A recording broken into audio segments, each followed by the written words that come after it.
Hi, everybody. Sam here. I am so excited to be here with Blanka today for another micro interview.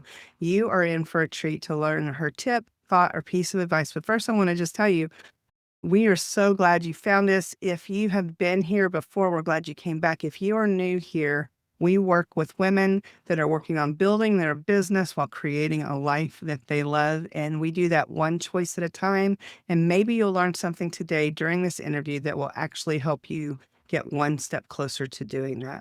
And so Blanca is the founder of Aware Nest with a T, and not awareness, Aware Nest. And I think she's going to be able to tell us a little bit about what that means.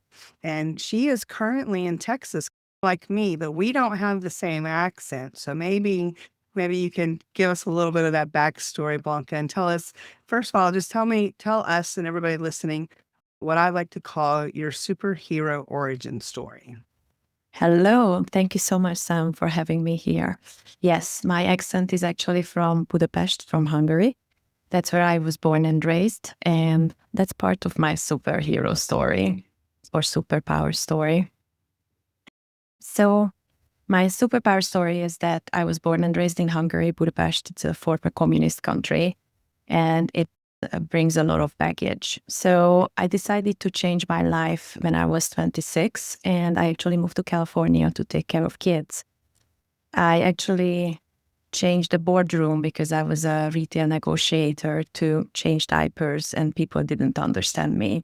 But it was one of the best decisions of my life because I got to drive around with kids. And that's when I realized that actually how much stuff we are passing on to our kids. It scared me that I wanted to be very patient, very caring and loving with those kids, which I was. But there were moments, of course, when we were not sleeping or we were tired or hungry. Then I felt it is anger, this impatience in me. And I was like, where is it coming from? This is not even me. And that's when I realized that, oh, it's rewired how I was growing up and how I was raised. So that was the moment when I was like, I need to change. I need to change something very deeply and rewire my brain and reparent myself. And that was the first break to my business awareness. And right now I'm healing generational traumas with a method called family constellation. And I pair it with conscious parenting coaching. So we can work on the past with the family constellation, and we can work on the present and the future with conscious parenting coaching. Wow, that's so good. And we were talking a little bit before we hit record about how I have a 33-year-old daughter. She has 6-year-old, 12-year-old boys. And it's so like I see her actively working towards taking care of herself so that she can take care of them well. And unfortunately, growing up with me, she lived through all that chaos, and there's so much of it. And I don't have very many regrets in life, but I do wish I could have saved them from those things. But what I Mm. see now is they're actually using that as part of their superhero. I have 2 kids, a 28 and 33-year-old, and that's part of their story now, and they get to make different choices.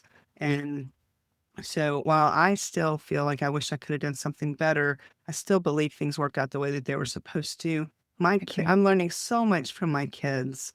Well, I've told this story a couple times. I'll keep it really short right now, but my son and I were taught messaging back and forth at the end of the year last year, and he said something about how he broke a boundary he had to himself. If I'd had a boundary at 27 years old, our life would have been so different. I love that. Yes. And so, anyway, so it's really, I love what you're doing because we can heal, we can make a different choice.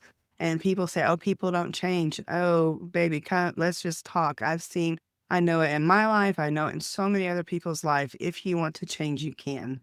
Okay, Just great. one choice at a time. So I would love knowing where you're coming from and how you're trying to do conscious parenting and helping with kiddos and parents and all that. I would love for you just to share one tip, thought, or piece of advice that might help our listeners today. Absolutely. Thank you. And I agree. It's like boundaries at 27. It's beautiful. So I love that. And I truly believe that this is the generation that's here to break those cycles so the next generations don't have to deal with it. My piece of advice, I have plenty, working with parents or based on my personal experience, but what I'm still learning as myself. So if I can give that as an advice to start to listen to your inner voice. That was such a big thing for me. When my daughter was born, she's 2 now. And I was working with my own coach, and she was like, just listen to your inner voice. And I was like, but I'm 38. It's like, how? It's like my inner voice was suppressed so much that I didn't know. I didn't know how to listen to it. I didn't know what it's saying. I didn't know that which is coming from the chaos and from other noise and the filters that was put down on me by my parents, by my nation, by country, and everything. So my advice is stop, pause, even if you are a parent, which is like very difficult to have like even 5 minutes for ourselves as mamas. So kudos, but just stop for a moment, pause, deep breath in and out, and start to listen to your inner voice again. Soon, you will listen to it again and you will hear that inner voice. And that inner voice is so powerful that it's like deep down in your core without all the layers, the onion layers as I call them, that it will guide you. It will guide you to be a better mama. It will guide you to be a better person, a partner, sister, or single person who you are. That it's so powerful and it's so beautiful. Yeah, it's so true. And ladies, if you're watching, what you may not know is I ask to not know what they're going to share ahead of time so we can have a real conversation.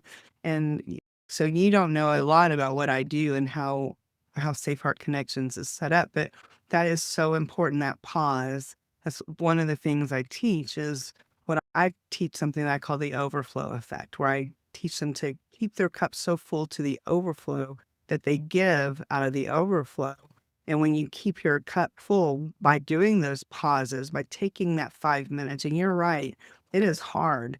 Even for my kids are grown, I got grandkids and I run a business. And even for me, I teach this and it's still hard to do sometimes. And um, I would love to know if you have one other kind of digging down on your tip just a little bit, one thing that they might be able to actually implement to actually go in and start to listen and recognize their own thoughts. Because I think for so many of us, you mentioned you were 38 at that time, or maybe now, but I was 44 when I learned to feel like I had all shut down until then. So Yes, I'll be 54 this year. So 10 years in, and when I first started to listen and to feel and to know who I was, it was really hard. So do you have a tip or a thought maybe for somebody brand new to the idea of doing this?